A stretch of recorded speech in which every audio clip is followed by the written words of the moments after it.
नमस्कार मित्रांनो, मी नागचंद आडसा. मित्रांनो, आपला भारत देश हा कृषी प्रधान आहे. त्यामुळे आपल्या मान्सूनचा आपल्या शेती व्यवस्थेवर, कृषी व्यवस्थेवर, त्याबरोबरच पर्यावरणावर खूप मोठा परिणाम होत असतो. मित्रांनो, आपण आज याच विषयावर चर्चा करणार आहोत, विश्लेषण करणार आहोत की या वर्षी मान्सून का लेट झाला. मित्रांनो, मान्सूनचे आगमन हे अरबी समुद्र आणि हिंदी महासागरामध्ये याचं आगमन झालेलं आहे. श्रीलंकेपर्यंत ही मान्सून दाखल आहे, परंतु श्रीलंकेपासून पुढे मान्सून का वेगाने धावत नाहीये हेच आज आपण सोप्या भाषेमध्ये समजून घेऊया.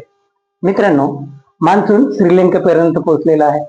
इव्हन आपल्या अंदमान निकोबार बेटापर्यंतही मान्सूनचे पोहोचलेला आहे. आतापर्यंत तो 10 दिवस पूर्वीच अंदमान निकोबार पर्यंत पोहोचलेला आहे, परंतु तिथून पुढे जो केरळला 26 तारखेपर्यंत पोहोचायला पाहिजे होता, अपेक्षित होता. इव्हन हवामान विभागानेही आधी उद्घोषित केलं होतं की 26 तारखेपर्यंत मान्सून केरळमध्ये दाखल होईल, परंतु मान्सून 26 तारखेपर्यंत केरळपर्यंत पोहोचलं नाही, जेणेकरून तो 10 दिवसाआधी अंदमान निकोबार पर्यंत पोहोचलेला होता. तर मग तो केरळपर्यंत का पोहोचला नाही, मान्सूनला उशीर का होत आहे, तर हेच आपण आज समोर या विषयाचा आपण या माध्यमातून मागोवा घेत आहोत.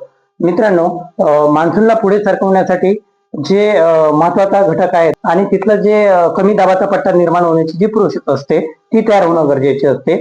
त्याला अपर एअर सायक्लोनिक सर्क्युलेशन असे म्हणतात. म्हणजेच हवेच्या वरच्या स्तरात चक्राकार गतीचे हवेची गती तयार होणे ही अद्याप सुरू झालेली नाही. त्यामुळे जो मान्सून आहे तो एका जागेवर थांबलेला आहे, तो केरळपर्यंत पोहोचलेला नाही. तर मग याचा काय परिणाम होईल, तर सध्या तरी जी देश आपल्या मधील काही भागामध्ये जसा विदर्भ आहे, मराठवाडा आहे, याच्यामध्ये जो सध्या उष्णतेची लाट आहे, तर ती सध्या तरी त्याच्यापासून सामान्य नागरिकांना याच्यापासून सुटका होणे अपेक्षित नाही, कारण मान्सूनला अजून पोचायला आपल्यापर्यंत वेळ आहे. तसा केरळमध्ये पाऊस पडलाय याचा अर्थ मान्सून तिथे दाखल झालेला अशातला प्रकार नाही, कारण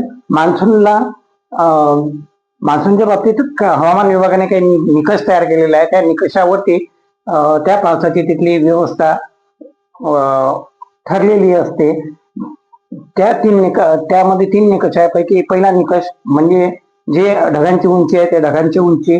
दुसरा जो निकष आहे हवामान विभागाने निर्धारित केलेला तो म्हणजे पावसाची पर्जन्यमानाची गती, आणि तिसरा जो आहे तेथील तापमान. तर या तिन्ही घटकावर सध्या तरी पर्जन्यमान पडत जरी असलं तरी त्या 3 निकषाची पूर्तता हवामान विभागाने केलेली आहे, अजून झाली नाही. त्यामुळे अद्याप तरी केरळपर्यंत मान्सून दाखल झालेला नाही. मित्रांनो, आपल्याला मान्सूनविषयी आणखीन आपल्या काय अपडेट आहेत, आपल्याला काय माहिती आहे, मला कमेंटद्वारे नक्की कळवा आणि माझ्या व्हिडिओला लाईक करा आणि चॅनलला सबस्क्राईब करा.